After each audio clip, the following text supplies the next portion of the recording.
Hey guys, welcome back sa ating intro to data structures and algorithms. So this is part 4 and for today, we will be talking about linear and non-linear data structures right after this intro.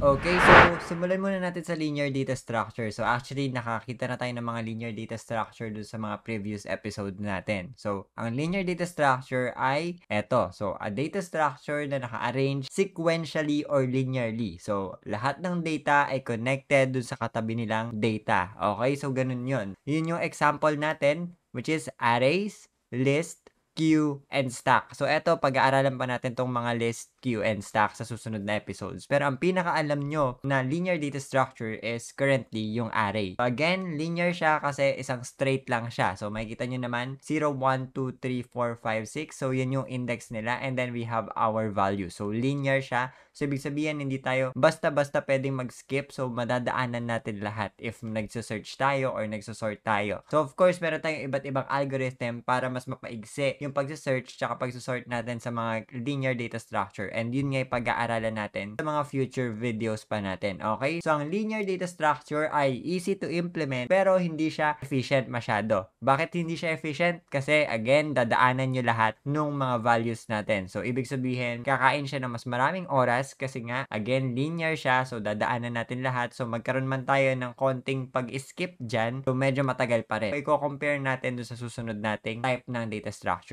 And under linear data structure, meron pa yan. So, first, we have the static data structure. So, isa din yan linear na data structure. Pero ang static data structure from the word itself, pagka static, hindi siya gumagalaw. Meron siyang fixed memory size. Meaning, hindi magbabago yung memory size na ginagamit ng data structure natin kahit hindi ginagamit yung space na yon. For example, so sabi dito, this is easier to access pero magko-consume siya ng memory kahit yung space natin hindi siya ginagamit. Meaning, kahit walang laman yung part na yon, gagamitin pa rin niya yung space na yon. So, for example nga yan is array. So, ibig sabihin, babak ko lang saglit para makita tayong array. Pagka wala tong pang element 6 na to, kahit walang laman yan, kakain pa rin niya ng space. Kunwari, wala din tong letter E na to. So, kakain pa rin ng space yung index 4 na yan. So, yun yung pangit sa static data structure. Okay? So, ganun yung static data structure. And then next, we have our dynamic data structure naman, which is, again, kabaligtaran lang ng static yan. Pagka dynamic, gumagalaw siya. Ibig sabihin, dynamic yung size niya, nagbabago-bago. So, it can be updated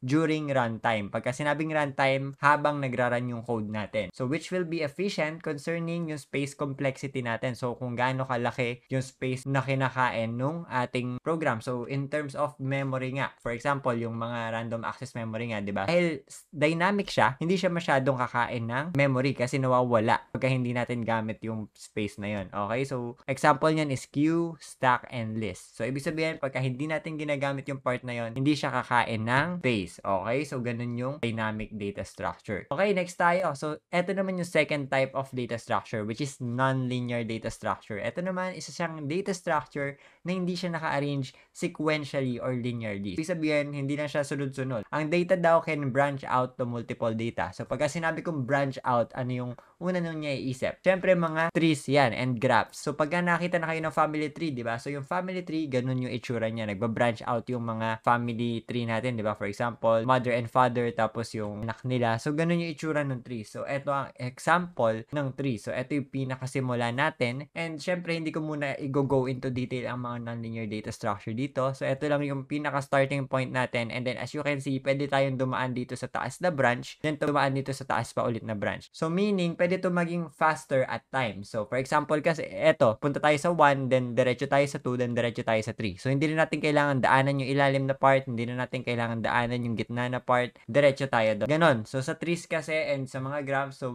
pagka nga meron tayong branching out of multiple data, hindi na natin madadaanan lahat ng data natin, which means, mas konti yung oras na pwede nating makonsume. Okay? It can be customized to be efficient depending on the use case. So, madali kasi i-customize ang mga trees and graphs para dun sa advantage nung gagawin nating system. Okay? So, depende yan sa gagawin nating software kung ano yung pinaka-best para sa kanila. Okay? So, yun lang for this video. I hope na marami kayo natutunan natutunan. So, comment sa ating comment section if meron kayong nalilito. So, eto na yung huling part ng introduction natin. And next time, we will be starting mapag-aralan na yung mga iba't ibang data structure. Katulad nga ng mga stacks, queues, and iba pa yung mga linked list, ganon. So, okay. Yun lang guys. Thank you guys for watching again. And as always guys, I will see you in the next video. Goodbye!